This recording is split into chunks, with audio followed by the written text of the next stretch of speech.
Did only the 4 little girls die, or were there more girls? Only 4 died. There was a 5th little girl in there, Sarah Collins Rudolph. Sarah was the sister of Addie Mae Collins, and it was an incredibly poignant moment in the trial because Sarah was the last witness. And when I called her, she talked about the fact that they were down there, they were excited about the youth worship service that they were all going to participate in. And I asked her, what was going on. And she said she had walked over to a sink. They were in the ladies' lounge. And she'd walked over a sink to wash her hands when she heard Denise McNair say something about her new dress.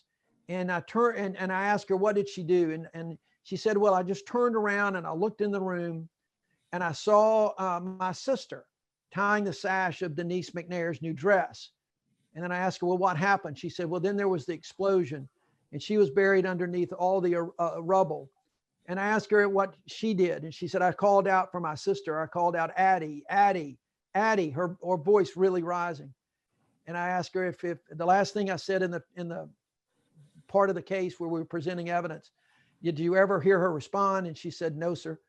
Did you ever see her alive again? And she said, no, sir. It was just a most dramatic moment that I'll ever see in a trial. But Sarah is still living in Birmingham. She is still blind in one eye. From what I understand, she has a new book coming out soon detailing her life and her religious faith that has sustained her over the years. So y'all be on the lookout for that. What advice would you give a young Black girl on how to become a civil rights lawyer and a U.S. Senator? The former is easier than the latter. Study hard, study history, study literature, study English, study hard, get good grades, get focused on going to law school and have a mission. And don't wait till law school.